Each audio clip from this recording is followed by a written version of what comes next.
चेन्नई के अपोलो अस्पताल के बाहर खड़ी हजारों की भीड़ अपनी चहेती नेता के बारे में पल पल की खबर जानने को बेताब है। कोई रो रहा है, कोई जयललिता के जल्द ठीक होने की दुआ कर रहा है। आखिर कैसे जयललिता ने ये मुकाम हासिल किया, कैसे वो करोड़ों लोगों की उम्मीदों की नायिका बन गई। नायिका जिसके सम्मान में एक साथ करोड़ों सिर झुक जाते हैं।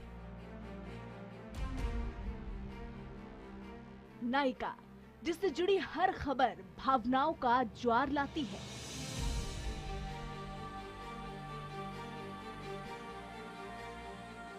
नायिका जिसे समर्थकों ने भगवान जैसा दर्जा दे दिया।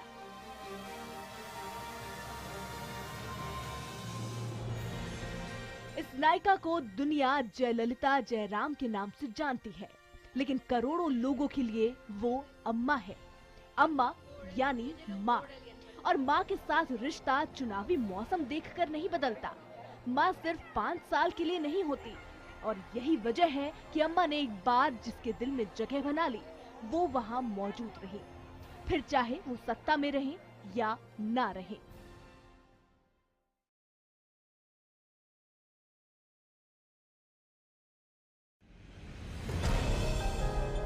ऐसा करिश्माई व्यक्तित्व, समर्थकों का ऐसा जुनून और राजनीतिक प्रतिद्वंदियों को दुश्मन मानने की ऐसी जिद राजनीति की किसी और कहानी में देखने को नहीं मिलती। ये कहानी अम्मा की है, जो सालों पहले अम्मू हुआ करती थी। अम्मू से अम्मा बनने तक का ये सफर किसी सपने के सच होने जैसा है। एक ऐसा सपना जो कर्नाटक के मांड्या में पैदा हुआ और सिनेमा के पर्दे से होता हुआ तमिलनाडु की करोड़ों लोगों की आंखों में बस गया।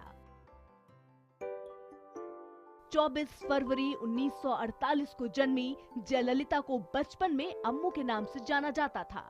2 साल की उम्र में ही अम्मू के सर से पिता का साया उठ गया। माँ फिल्मों में छोटे मोटे रोल करती थी। यहीं से रुपहले पर्दे से उनका रिश्ता जुड़ा, जो 1982 में राजनीति में कदम रखने तक जारी रहा।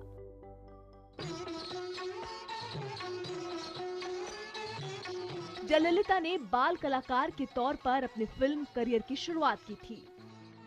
हालांकि पहली फिल्म मिलना एक संयोग ही रहा। वो मां के साथ सेट पर शूटिंग देखने पहुंची थी। फिल्म में देवी पार्वती का रोल करने वाला बच्चा वक्त पर नहीं पहुंच पाया। तब जयललिता की मां से प्रोड्यूसर ने गुजारिश की और अम्मू को पहला काम मिला।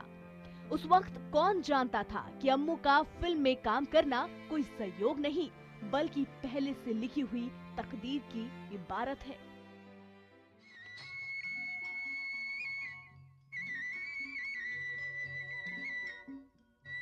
उन्नीस 1962 में उन्होंने हिंदी फिल्म मनमौजी में बाल कृष्ण का किरदार निभाया। इसमें उनका रोल सिर्फ 3 मिनट का था।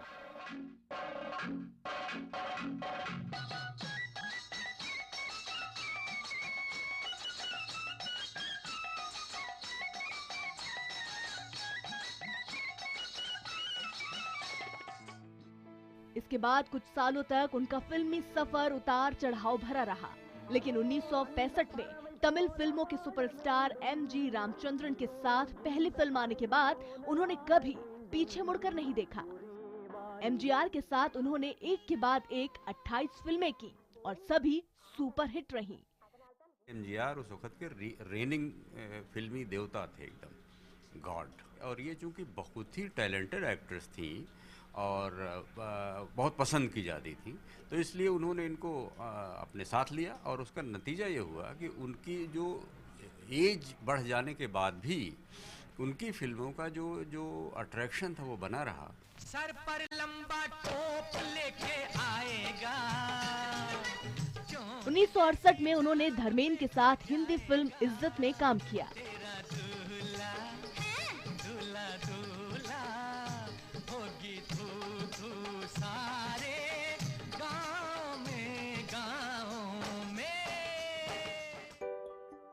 फिल्मों में नाजुक और छुई मुई सी दिखने वाली जयललिता उस दौर में भी कड़े फैसले लेने से हिचकती नहीं थी। उन्होंने पहली बार पर्दे पर स्कर्ट पहनकर सामने आने का साहस दिखाया। उनसे पहले तमिल सिनेमा की किसी हीरोइन ने ऐसा नहीं किया था। शायद तभी से उनके अंदर मर्दों के बनाए नियमों को तोड़ने और मर्दों की सत्ता वाले समाज में अपनी धमक दिखाने का जुनून घर कर गया था। इसके बाद जयललिता ने राजनीति में कदम रखा और वहां लोगों ने उनका एक अलग रूप देखा। सिनेमा को अलविदा कहने के बाद जयललिता ने राजनीति में कदम रखा। जैसे वो फिल्मों में अपनी मर्जी के खिलाफ आई थी, वैसे ही राजनीति में भी दबाव की वजह से ही आई। लेकिन जैसे उन्होंने रुपहले पर्दे पर अपना कद ऊंचा बनाया, वैसे ही राजनीति में भी उन्होंने कामयाबी के झंडे गाड़ दिए।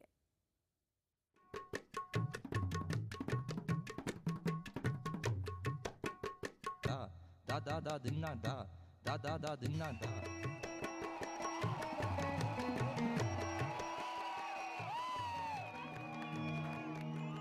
अम्मा कैंटीन यानी 10 रुपए में भरपेट खाना। अम्मा वाटर यानी 10 रुपए में मिनरल वाटर। अम्मा लैपटॉप, अम्मा नमक, अम्मा सीमेंट, अम्मा पंखे, अम्मा फार्मेसी, अम्मा मोबाइल और यहाँ तक कि अम्मा कॉल सेंटर भी, जहाँ कोई भी जाकर अपनी समस्या बता सकता है। हैरानी नहीं कि अम्मा के नाम का डंका पूरे तमिलनाडु में बजता है। आम लोगों की समस्याएं सुनना और उनकी भलाई के लिए कदम उठाना, इन्हीं कामों की वजह से जयललिता को तमिलनाडु की राजनीति में नई पहचान मिली और जनता के दिलो दिमाग में वो अम्मा के रूप में स्थापित हो गई। जयललिता की इन कल्याणकारी योजनाओं को जानकारों ने अम्मा नॉमिक्स का नाम दिया। इसके तहत तमिलनाडु में तकरीबन 20,000 करोड़ की लागत से मुफ्त खाना, मिक्सर, लैपटॉप, साइकिल और पशुधन देने की योजनाएं चल रही हैं। जयललिता के समर्थकों के लिए अम्मा कैंटीन इस बात का एक और सबूत है कि वो उनके लिए मां के समान है। लेकिन राजनीति में अम्मा का ये रूप बहुत बाद में आया। जहां से उन्होंने शुरुआत की थी, वहां उनकी छवि एक जिद्दी और किसी भी कीमत पर अपनी बात मनवाने वाली राजनेता की बन गई थी। 1972 में एमजीआर ने डीएमके को तोड़ दिया। 1977 में जब वो मुख्यमंत्री बने, तब वो फिल्मों की अपनी साथी को भी सियासत में लाना चाहते थे। लेकिन कानून की पढ़ाई में दाखिला लेने वाली जयललिता तब कहानियां लिखना शुरू कर चुकी थी और सियासत में उनकी कोई दिलचस्पी नहीं थी।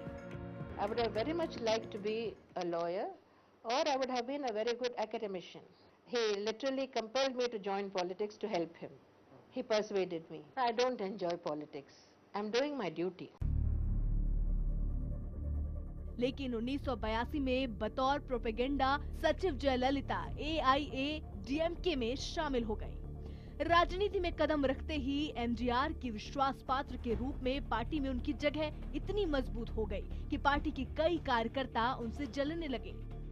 सिनेमा की इस नायिका को राजनीति के धुरंधर आसानी से स्वीकार करने को तैयार नहीं थे। हालांकि एमजीआर के रहते जयललिता के खिलाफ पार्टी में आवाज बुलंद नहीं हुई। लेकिन 1989 में उनके निधन के बाद पार्टी में उन्हें किनारे करने की साजिश होने लगी। हालांकि एमजीआर ने जयललिता को खुद अपना वारिस चुना था, लेकिन उनकी शव यात्रा में ही जयललिता को जलील कर बाहर कर दिया गया। जयललिता के खिलाफ साजिश करने वाले एमजीआर की पत्नी जानकी को अपना नेता मान रहे थे, लेकिन वो नायिका ही क्या जो आसानी से हार मान ले। अपमान का घूंट पीने के बावजूद जयललिता टूटी नहीं, पार्टी टूट गई और जयललिता ने चुनाव के जरिए सत्ता तक पहुंचने का रास्ता अख्तियार किया। 1989 के विधानसभा चुनाव में जया के धड़े वाले AIADMK को 27 सीटें मिली। जानकी रामचंद्रन को सिर्फ 2 सीट हासिल हुई। हारकर जानकी ने जयललिता के लिए एमजीआर की कुर्सी खाली कर दी। लेकिन असली लड़ाई पार्टी की कुर्सी की नहीं, राज्य के मुख्यमंत्री की कुर्सी तक पहुंचने की थी। और ये लड़ाई 25 मार्च 1989 को जुनून में बदल गई, क्योंकि इस तारीख ने जयललिता को ऐसे जख्म दिए कि ताउम्र उनके मन में डीएमके अध्यक्ष करुणानिधि के लिए नफरत बैठ गई। उस रोज जयललिता विधानसभा से रोती हुई बाहर निकली और मीडिया के सामने बताया कि उनके साथ सदन में डीएमके के विधायकों ने बदसलूकी की। उन्होंने प्रतिज्ञा की कि जब तक वो डीएमके को हरा नहीं देंगी, विधानसभा में कदम नहीं रखेंगी। Literally what happened to Draupadi happened to her. Now what happened was, all these factors helped her politically. They sort of identified her with the heroine, and anyone opposing the heroine is a villain. विधानसभा में बदसलूकी की घटना ने अम्मू के इरादों को फौलाद बना दिया था।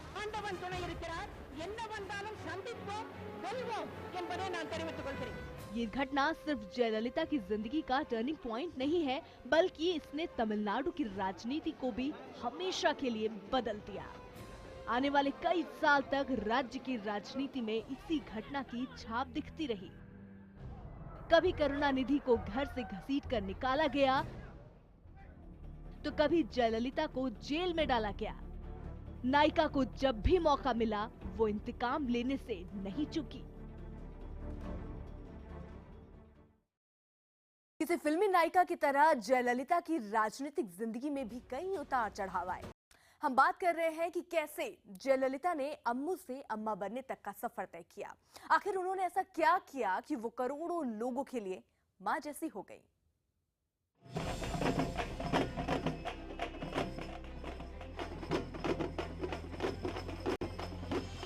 जयललिता एन्नुम नान 1991 में मुख्यमंत्री के तौर पर शपथ लेती जयललिता की ये तस्वीर हर महिला के गौरव का प्रतीक बन गई। सिनेमा के पर्दे की नायिका से राजनीति के शीर्ष तक पहुंचने की ये कहानी बुलंद इरादों, फौलादी फैसलों से भरी पड़ी है। जिस विधानसभा में उन्होंने अपमान झेला था, उसी में वो मुख्यमंत्री बनकर लौटी थी। वो डीएमके को धूल चटाने का वादा पूरा करके लौटी थी। 1991 के चुनाव में एआईएडीएमके और कांग्रेस गठबंधन ने 234 में से 225 सीटें जीती थी। डीएमके सिर्फ 2 सीटों पर सिमट गई थी। राज्य के लोगों ने प्रतिकार की ऐसी मिसाल पहले कभी नहीं देखी थी। उनके सामने अब हकीकत की जमीन पर खड़ी वो नायिका थी जिसका कल पर्दे की नायिका से कई फुट ऊंचा था। 1991 में ही जयललिता ने वेतन के तौर पर सिर्फ 1 रुपया लेने का ऐलान किया। इस ऐलान ने उन्हें सादगी की मूर्ति बनाकर खड़ा कर दिया। लेकिन राजनीति में कथनी और करनी को एक जैसा रख पाना हर किसी के बस का नहीं होता। ताकत का सुरूर नायिका के सिर चढ़कर बोलने लगा। जयललिता ने पार्टी और सरकार को चलाने का एमजीआर का तरीका अपना लिया था। जयललिता के लिए अब हमदर्दी से ज्यादा खौफ के भाव ने जगह ले ली थी और सादगी की बात तो जैसे उनके व्यक्तित्व से मेल ही नहीं खाती थी। The speaker literally prostrated before her when he was made the speaker. You know, ministers used to prostrate before her. Her MPs were standing around. They were not asked to sit down and they were so scared to open their mouth. Jayalalithaa ने राज्य की राजनीति और party में अपना कद इतना ऊंचा कर लिया कि उनके आगे टिकने के लिए माथा टेकना जरूरी हो गया था। देश ने तब राजनीति का नया चेहरा देखा। एक महिला के सामने जमीन पर लेटकर पैर छूते नेताओं को देखा। कुछ लोगों ने इन तस्वीरों को राजनीति में महिलाओं की मजबूती का प्रतीक माना, लेकिन इससे नायिका की छवि धूमिल पड़ने लगी। उनकी शाखर्ची के किस्से सामने आने लगे। लोगों को जननायिका का ये रूप बर्दाश्त नहीं हुआ। नतीजा 1996 के चुनाव में करुणानिधि ने उन्हें हरा दिया और फिर उनके खिलाफ भ्रष्टाचार के कई मामले खुल गए। 1996 में उन्हें पहली बार जेल जाना पड़ा। 1 महीने जेल में रहने के बाद वो नए इरादों के साथ बाहर निकली। अब उन्होंने एक और प्रतिज्ञा कर ली थी कि वो सिल्क की साड़ी और जेवरात नहीं पहनेंगी, ऐसी चीजें जो उन्हें उनके लोगों से दूर कर देती हैं। इसके बाद जब वो दोबारा मुख्यमंत्री बनी तो उन्होंने करुणानिधि को गिरफ्तार करवा दिया। तस्वीरें टीवी चैनलों के जरिए पूरे देश ने देखा। राजनीतिक बदले का ऐसा खतरनाक रूप पहली बार देश के सामने आया था। वो राजनीति में अकेली पड़ती जा रही थी। वो अपने दोस्तों पर भरोसा खोती जा रही थी। फिर साल 2014 में आय से अधिक संपत्ति के मामले में जयललिता को 21 दिन के लिए जेल जाना पड़ा। मुख्यमंत्री पद से इस्तीफा देने के बाद उन्होंने खुद को घर में कैद सा कर लिया था। हालांकि 1 साल बाद ही हाईकोर्ट से बरी होने के बाद विजेता के तौर पर उन्होंने फिर वापसी की। अगले ही साल चुनावों में भारी जनादेश हासिल कर उन्होंने आलोचकों की जुबान बंद कर दी। तमिलनाडु में एमजीआर के बाद लगातार 2 बार चुनाव जीतने वाली वो दूसरी नेता बन गई। जनता से मिले इस प्यार के बदले उन्होंने राज्य की जनता पर जमकर तोहफों की बरसात कर दी। विरोधियों को पटखनी देने का हुनर और समर्थकों को हमेशा अपना बना कर रखने की काबिलियत की वजह से ही अम्मू ने तमिलनाडु की अम्मा का दर्जा हासिल कर लिया।